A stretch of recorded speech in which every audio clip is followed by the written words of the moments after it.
Imagine being trapped inside your own mind. Not a nightmare you wake up from. Not a dream that fades by morning. A full war. A real war. Fought inside the deepest part of your own consciousness. Against something ancient and enormous that has been sleeping inside you. Quietly, patiently. Waiting for the right moment to take over completely. Now imagine that everyone who loves you, everyone who needs you, everyone who prays to you, is on the outside. Waiting. Watching. Unable to do anything except hope that when it is finally over, the person who walks out is still you. That is what Klein Moretti lived through for 8 years. And on one quiet Monday in the year 1360, before 3 in the afternoon, the battle ended. He opened his eyes, and the world that had been holding its breath finally exhaled. But to understand why this moment broke the internet, why Chinese readers lost their minds, why people who had been reading for years sat with tears running down their faces, you have to understand what was being risked. You have to go back to where it started. Klein Moretti was not supposed to be a god. He was a hardware engineer, a regular man from modern-day China, who fell asleep performing a luck ritual from an old book and woke up in the body of a stranger, a young man named Klein Moretti, in a world that looked like Victorian Europe but ran on something far darker than steam. He had no plan, no power, no idea what he was doing, just memories that were not quite his, a name that was not quite his, and the terrifying, immediate problem of not getting killed before he figured out what kind of world he had landed in. But Klein had something that no potion could give you and no pathway could teach. He had patience. He had the ability to sit completely still on the outside while his mind worked at full speed on the inside. He had the actor's gift, the ability to be whatever the moment needed him to be, and make you believe it completely. And in a world where gods are real, where ancient forces press against the walls of reality from the outside, where the wrong move at the wrong time means the end of everything, that gift turned out to be worth more than raw power ever could be. Klein climbed, step by step, potion by potion, sequence by sequence, he climbed the pathway of the fool. The card numbered 0, the card of unlimited potential. The card of the person who steps off a cliff not because they are stupid, but because they trust completely in what they are becoming. He sat above the gray fog and played the role of a god so convincingly that real gods believed him. He ran a secret club of some of the most powerful and dangerous people in the world and held it together through sheer personality and careful management of information. He bluffed ancient beings. He outwitted angels. He talked a creature older than human civilization into a stalemate. And then, when he finally reached the height he had been climbing toward, the thing he had been afraid of the whole time finally happened. The celestial worthy woke up. Here is something the story tells you early and reminds you constantly. Every great pathway ends in a god, and every god, at the top of their pathway, carries the will of whoever held that position before them. It is like a ghost in a throne, a residue, a presence, the echo of the previous owner that never fully goes away. The full pathway was no different.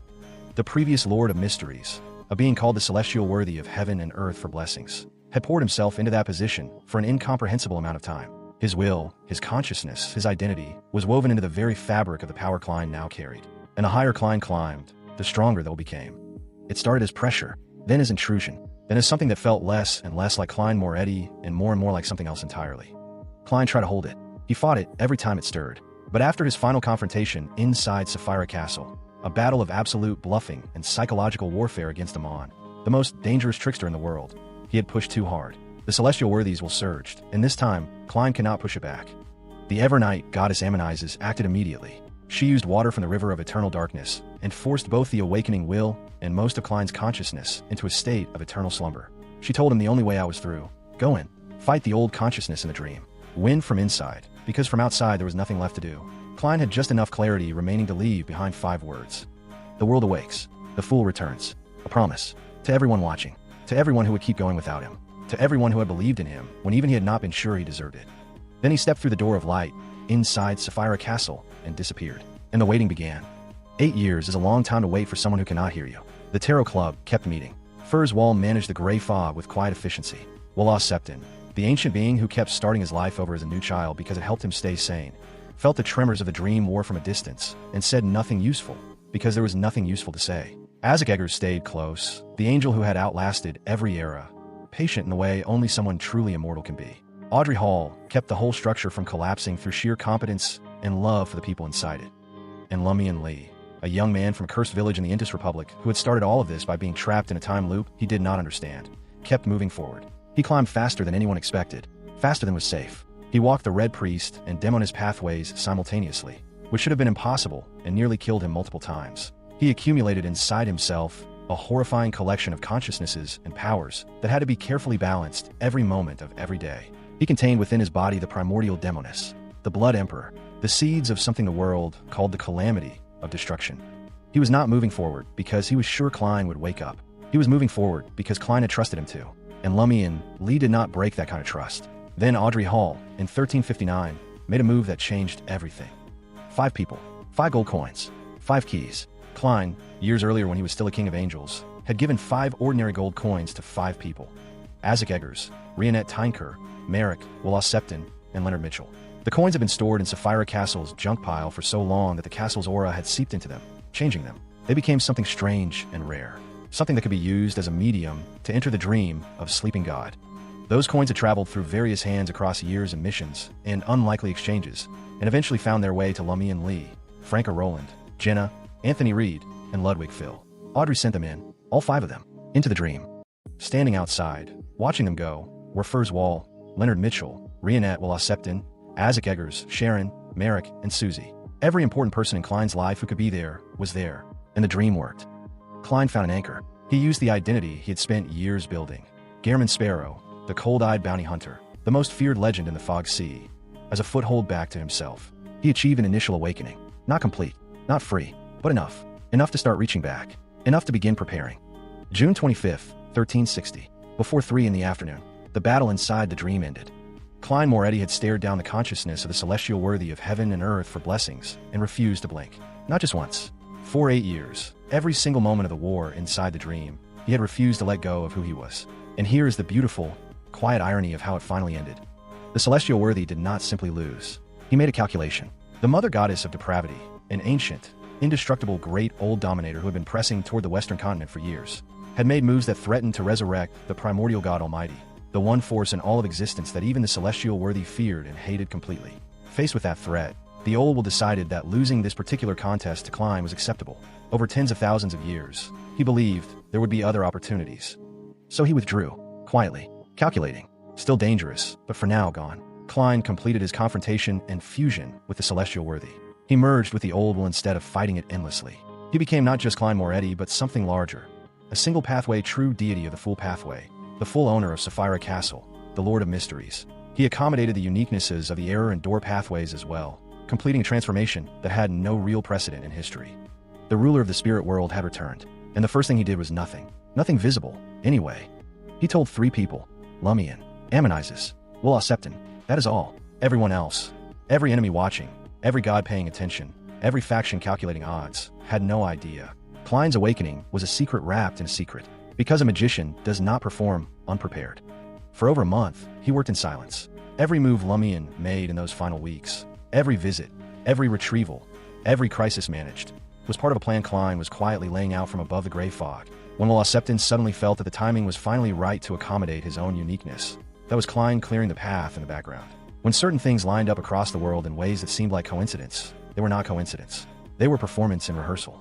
Every piece placed, every angle covered, every exit planned. While Klein prepared in silence, the people closest to him started to feel something shift. Furs Wall, the magician of the Tarot Club, a Sequence 1 angel who had been Klein's faithful member since the early days, was in the middle of a conversation with Franco when it happened. She stopped. She turned her head slowly toward the window. There were no words for what she felt in that moment. Just a wave of something she had not felt in 8 years. Relief. The kind that comes from somewhere so deep inside you that you did not even know you were carrying the tension until it released. Willow Septon stood in the southern continent under the crimson moon, a silver-haired boy with the eyes of something ancient, and raised his head toward the sky. Beside him, Isaac Eggers, the old angel who had survived every epoch and every cataclysm, nodded slightly. Something between them did not need to be said out loud. Frank understood it almost immediately. This was why Lummi had never panicked. This was why even on the darkest days, with the world collapsing around them, Lummi had moved with a kind of quiet certainty that had occasionally driven his companions absolutely insane. He had known. He had known Klein was already on his way back. Someone in the room said the night would be long. They were right. Because outside the western continent, the apocalypse had begun. The mother goddess of depravity had been building toward this for a very long time. She was not simply powerful. She was indestructible. One of those beings whose title literally included that word, whose spirit could never be fully eradicated, whose body and soul could survive anything except the rarest and most catastrophic cosmic events. She had captured the Brood Hive, an ancient artifact of godhood sealed within the gray-white fog surrounding the western continent, and she was forcing it to merge with her. She wanted to birth the chaos primogenitor, a new original creator, the mother of a new age built on consumption and rebirth. Her followers felt it. Across the world, women who carried her blessings stood up together, as if hearing the same signal at the same moment. They began to chant. They praised the mother of all mothers. They called out to the indestructible evil. They said the great mother god was about to give birth. The blood-red moon climbed into the sky. And that was not the only threat. 5 other great old dominators, beings whose power made regular gods look like candle flames in a storm, had been pressing against the astral barrier from outside for years. The astral barrier was the invisible wall between this planet and the rest of the cosmos, left behind by the residual power of the original creator who had once held everything together. It had been cracking for a long time. Now, with the monarch of decay, the circle of inevitability, the high-dimensional overseer, the inextinguishable ravings, and the primordial hunger all pressing against it, stars of scarlet and gold flaring with extreme brilliance, it had seconds left. Not minutes. Seconds. And once it shattered, they would tear the planet apart. Inside the grand palace above the gray fog, Klein nodded at Lumion. That was all. One quiet nod. Then he stepped forward. His figure entered the astral realm and grew immeasurably vast. Not a symbol, not a representation, but real and present and infinite in a way that only things above all sequences can be. The Gehrman Sparrow persona met him at the barrier, cold-eyed, holding the star-encrusted cane, wearing the black gloves, and the 2 figures walked toward each other and became one. The man and the mask, finally the same person completely. Inside his black trench coat, a bluish-black door flickered. A terrifying vortex formed from wind and water and starlight and living things. It was devoured by the coat itself. The inside of the coat became an infinite abyss, containing what felt like an entire universe, and every spirit world connected to every planet within it.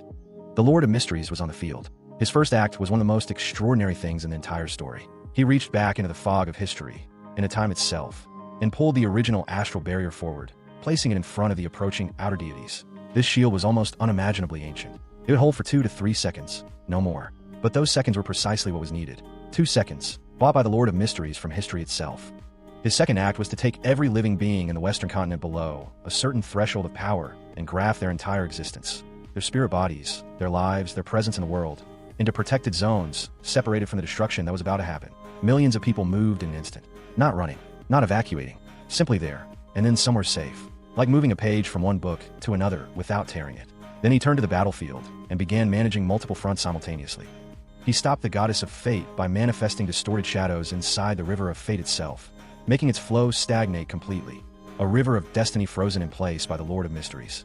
He boxed in a supernova dominator with endless layered doors that regenerated the moment they were broken, containing a great old dominator through sheer architectural persistence. He surrounded the mother tree of desire with countless Klein marionettes, empty of desire, completely immune to her power. All of this at once. All of this simultaneously.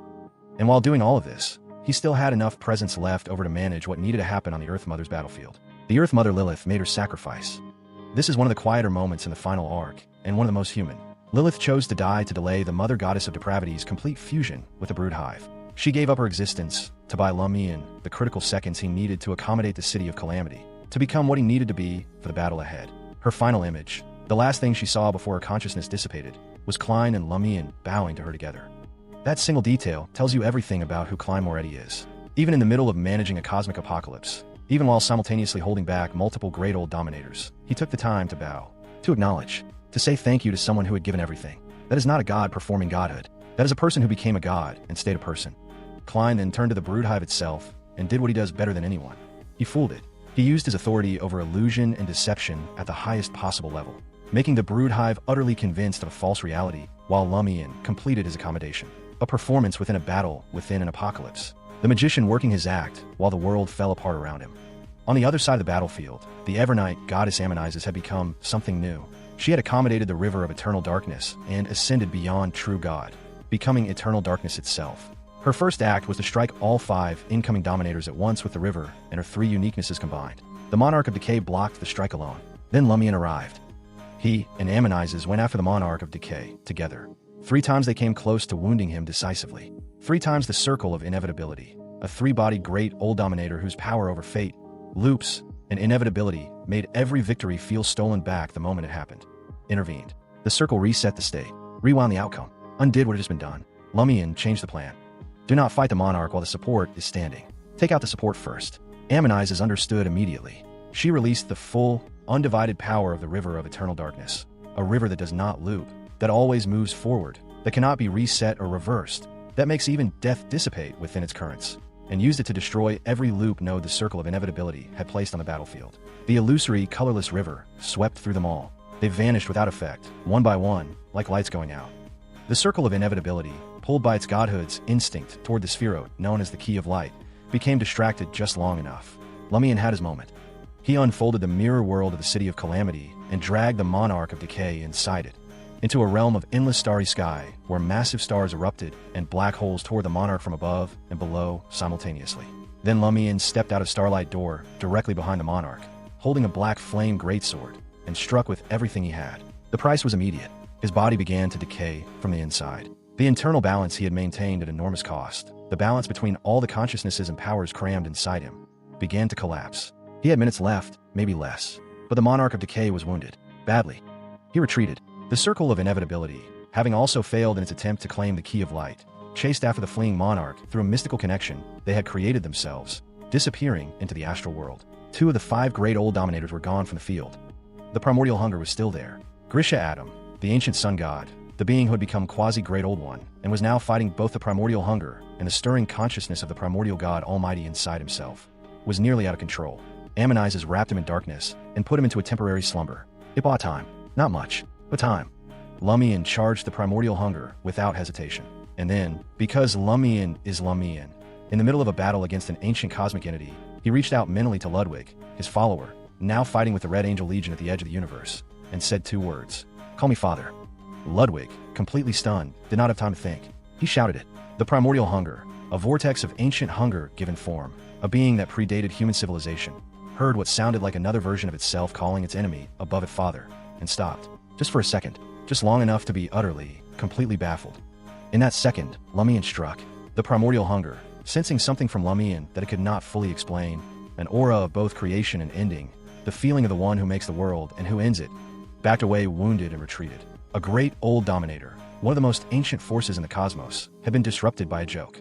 Lumion had done it on purpose. Of course he had. Now it was just the mother goddess of depravity. Klein and Lumion turned to face her together. She was still the most dangerous thing in the field. She was indestructible in the truest sense of the word.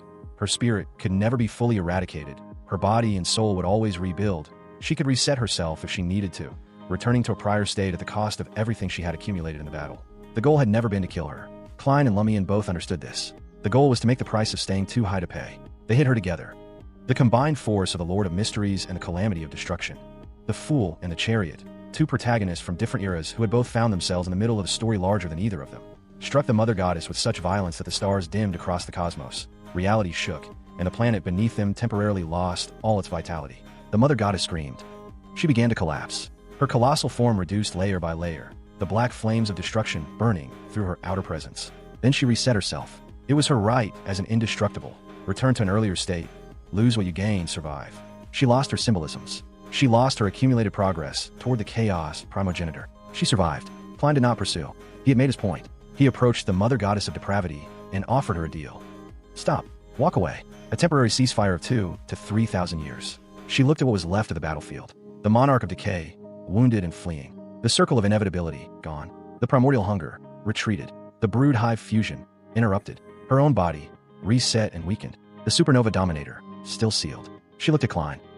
And the blood-red circular moon that had risen over the world transformed into a shooting star and sailed into the cosmos and disappeared. One by one, the remaining threads followed. The mother tree of desire retreated to recover. The high-dimensional overseer left. The inextinguishable ravings fell back. The goddess of fate returned to her divine kingdom. The apocalypse was over. Not with a triumphant explosion, not with a final killing blow, with a negotiation, with a sufficiently high price, with 2 to 3,000 years of quiet. It was not a perfect victory. The author himself confirmed later that a decisive victory was simply not realistic given the forces involved, but it was the best possible outcome, and it fit Klein Moretti completely, a man who had always understood that the best performance is not the most dramatic one. It is the one where everyone walks away believing exactly what you needed them to believe. But even then, Klein was not done. He brought Lumion and Amanises to the spirit world where the supernova dominator was sealed.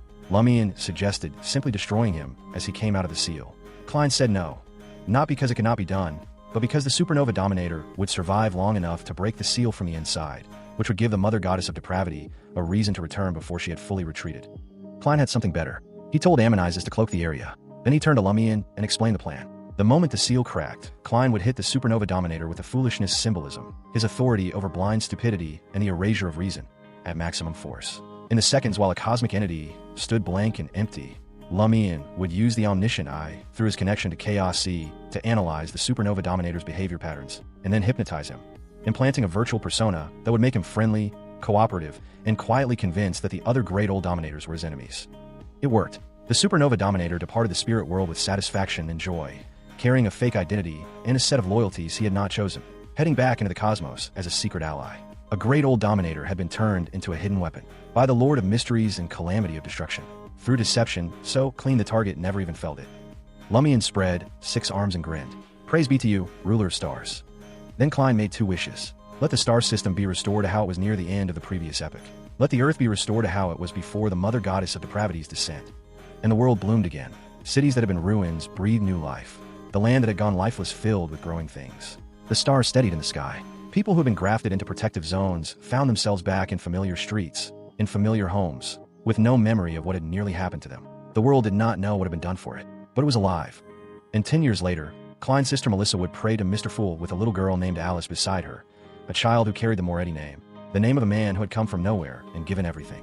Alice reached up and high-fived the illusory tentacle that appeared from the gray fog above them. The gray fog above Sefirah Castle, where a man in a black trench coat sat in a chair, surrounded by grayish-white mist, with slimy tentacles flickering quietly at the edges of the light, and smiled. Here's what I want to leave you with. Klein Moretti did not win because he was the most powerful. He was never the most powerful. Not even close, for most of his story. The beings he faced had existed for longer than human civilization. They had power that bent reality, that rewound time, that consumed entire star systems. Klein won because he never stopped being himself. He won because he was the most prepared person in any room he ever entered. He won because he understood that patience is not the same as waiting. Patience is working quietly in the dark while everyone else is making noise in the light. He won because when he was handed an impossible situation, his first thought was never, how do I survive this, but how do I make this work for me? He fell asleep for 8 years to fight a war no one else could see. He woke up and told almost nobody. He spent over a month preparing in silence for the most important battle in the history of the world. And when the blood-red moon rose and ancient things pressed against the walls of reality, he stepped forward with the quiet certainty of someone who had already run this performance in his head 1,000 times. Not in anger, not in fear, in readiness. The Fool card is numbered 0. It is the card of unlimited potential. It is the card of the person who seems to have nothing, who stands at the edge of everything with a light step and an open hand, and turns out to have everything. Klein Moretti was that card from the first page to the last. He came from China with nothing. He ended as the Lord of Mysteries, above the gray fog, watching over a world that did not even know his real name. And the story ended not with a war cry or a throne of conquest, but with a little girl high-fiving a tentacle above the clouds, and a man in the distance who smiled because that, just that, was enough. The world was awake. The Fool had returned, and he had never really left.